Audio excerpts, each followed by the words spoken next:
Yacine Palé sur la question. Alors, je pense que l'un des problèmes qu'on va avoir dans cette fédération, c'est le conflit d'intérêts.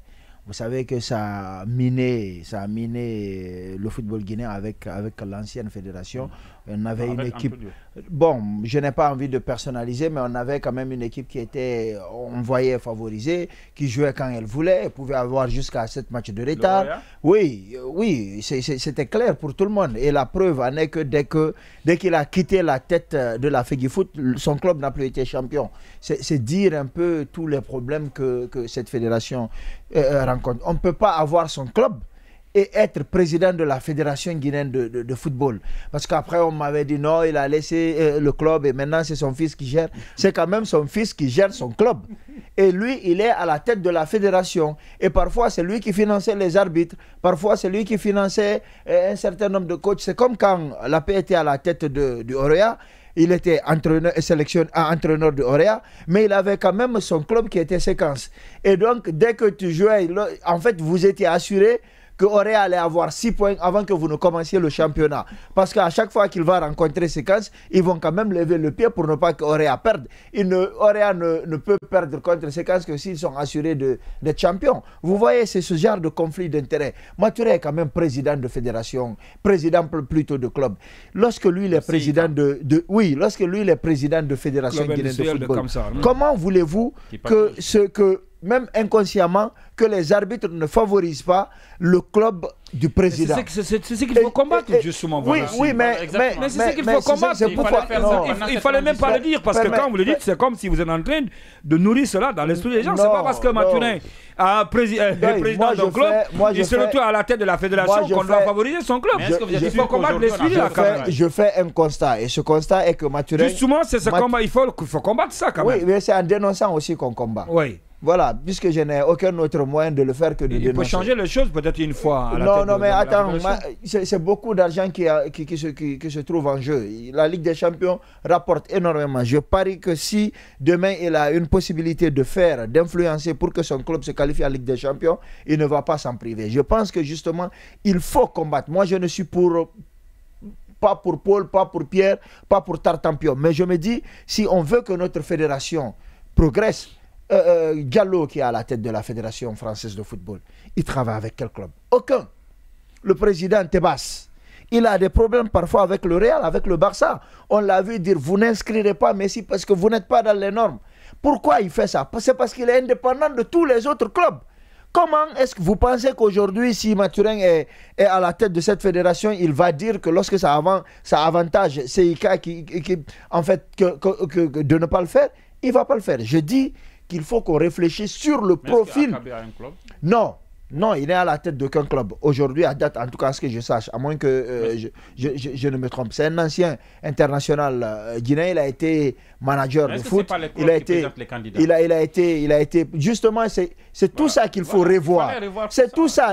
Je pense que le toilettage de ces textes devait permettre à vous, Thierry Amadou Mbone, si vous avez envie d'être président de la Fédération guinéenne de football, qu'il y ait un mécanisme. Parmi les membres statuaires, il y a ce qu'on appelle le club des anciens. Oui, non, mais ce que je dis, c'est qu'il fallait créer le moyen de permettre à des gens d'être candidats sans qu'ils ne soient obligés de passer par des parrains. Vous avez 47 personnes qui se sont réunies et qui disent, bon, on va gagner. Lui, il est venu là, c'est son problème. Donc, ce qu'on va faire, toi, dès que tu te présentes, personne d'autre ne se présente, on vote, oui, tu as gagné.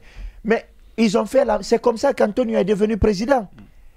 Le résultat, c'est quoi? C'est que ça a été une calamité pour le football guinéen. Vous permettez de me citer, on parle de Tom Kaba, de Siriman, de Moussa Bintou Kaba, Tata, de Mamou, d'Aloba, Aye Mansare, la dame même d'ailleurs, personnellement je la connais, et à Kumba, Madi Kaba, Mami Silla, qui doivent donc figurer dans le bureau exécutif. Voilà, vous voyez, et on sait, non, c'est pas au cas, non, mais c'est combien de membres statutaires, combien de votants? Si sur ces votants-là, vous avez déjà 47 personnes, mais c'est fini comme ça. 73, hein. 73, mais 47, tu as 47. Il y a récemment un débat qui a eu lieu, je ne maîtrise pas ce qui s'est passé. Je pense que le nombre, qu'on appelle l'électorat a été élargi. Oui, on devait. C'est passé de 65 à 73. À 73, ça a été élargi. Et c'est sûr. Et même 73 moins 47, il vous restera 26. C'est ça le problème. Justement, c'est-à-dire qu'il y a un syndicat qui s'est formé. Oui, c'est ce que je dis. Non, c'est pas justement. Mais non, c'est un syndicat. Et le problème, c'est qu'ils ne vont pas voir l'intérêt. Mais est-ce que ça, c'est mauvais en matière de démocratie? Non, ce qui me pose problème, c'est que ceux qui vont diriger notre football, pour certains, par exemple, celui qui va gérer la compétition des jeunes, il était à la tête de Tête d'Afrique. Qui pourrait. Bon, s'il y a élection, il a quand même de fortes chances d'être là-bas. Il était quand même à la tête de Tête d'Afrique. Et Tête d'Afrique était à un moment donné un club amateur. Et lui, il gérait le football amateur. À quel moment ça va être transparent? Je pense qu'il faut qu'on réfléchisse sur un vrai mécanisme. Un football qui est pris en otage. Voilà, qui est pris en otage par des gens qui sont venus mettre de l'argent, certes, mais qui n'ont mis de l'argent que pour s'enrichir davantage, pas pour faire progresser le football guinéen. Antonio qui a dirigé pendant le football. Aujourd'hui, on se retrouve... Il a mis beaucoup d'argent. Il a mis beaucoup d'argent. Non, il a mis beaucoup d'argent.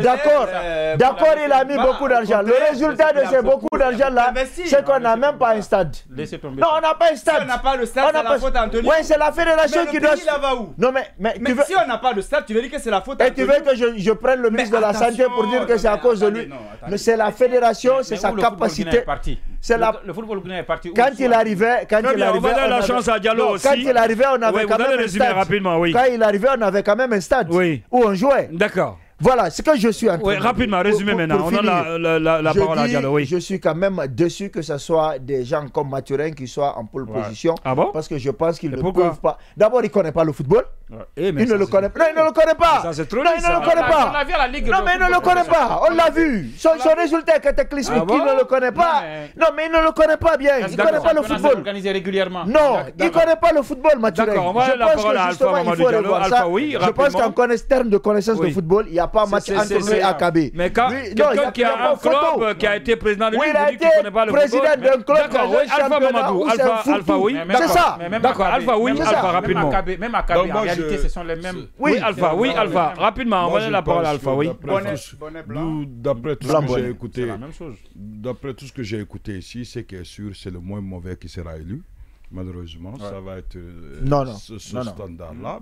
D'après ceux qui sont... c'est pas le moins mauvais. Non, mais c'est son point de vue. Non, mais attendez. Non, Yacine, c'est son point de vue. Moi, c'est pas qui va être élu, mais vous semblez avoir... Mais moi, la seule chose que moi, je ne comprends pas, parce que quand vous dites Antonio Souaré n'avait pas à un certain moment fait ce qu'il fallait faire, il a fait un effort sur Lauréat. Si Lauréat recule, ce sont ses ennuis sur le plan financier qui expliquent un peu le recul du Lauréat. Oui, mais ce n'était pas son rôle. On parle de fédération guinéenne. C'est pas son rôle, attention. Parce qu'il disait, quand il a quitté, il a voulu montrer qu'il y a une certaine collision entre le fait que lui soit président de foot et l'arbitrage. Oui. Maintenant, moi, ce que je voudrais, mais il ne semblait pas le montrer. Le Lauréat allait jusqu'à dans les plans de Ligue des Champions, ils étaient dans les poules.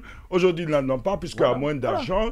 Et peut-être qu'il ne faut pas... Peut-être qu'il y a aussi moins d'influence. Il y a moins d'influence, je suis d'accord. Mais sur le plan africain, il n'y avait pas d'influence, il faut le rappeler. Le Lauréat était bon sur le plan africain. C'est que sur aujourd'hui... notre pays, il est mal parti. C'est une course contre le budget du sport, le budget du football, beaucoup plus que sur ce que nous allons faire pour notre pays. Et aujourd'hui, c'est ça. Espérons être parmi. Et d'ailleurs, la seule chose que je regrette, c'est lui qui est chargé du football féminin. Je pense que vous avez cité. Oui, vice-président chargé du football, Louis Camara. Il fallait trouver une femme ici au moins. De Kamsar Petroleum. Ah oui, mais c'est cette liste aussi, il y a moins de femmes. Mais ça s'explique aussi par le fait que les femmes aussi. Mais il y a une femme. De façon. Il y a A.M. Ansaré. Il y a une femme. Il y a A.M. Ansaré. Il y a A.M. Ansaré, c'est une femme. Pour ne pas qu'on se fasse taper sur les doigts. Non, souvent c'est un argument. Non, 30 secondes. Non, 30 secondes. Non, 30 secondes, je dis une fois encore, pour moi, c'est vraiment une tristesse de savoir qu'on a fait 2 ans de transition et qu'on ressorte avec ça, avec les mêmes acteurs qui vont revenir encore au devant du football guinéen. Ils vont continuer à sucer ce football, à en profiter. Et ils merci, oui, 30 secondes. 30 secondes. Alors, moi, je vais attendre de voir ce qui va se passer. je suis quand même surpris de cette coalition. Mais je dis encore une fois, mais cette coalition existait il y a longtemps. Oui, oui, je suis surpris que ce soit elle qui soit encore en train de tout faire pour revenir.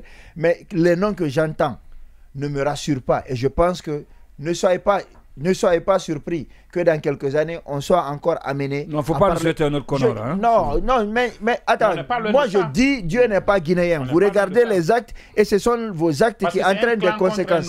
Je dis, ne soyez pas surpris qu'au sortir de cette prochaine fédération, qu'on soit encore amené à mettre en place un autre connard. En tout cas, je ne vois pas des gens capables de faire progresser le football guinéen. Voilà, il y a Sékou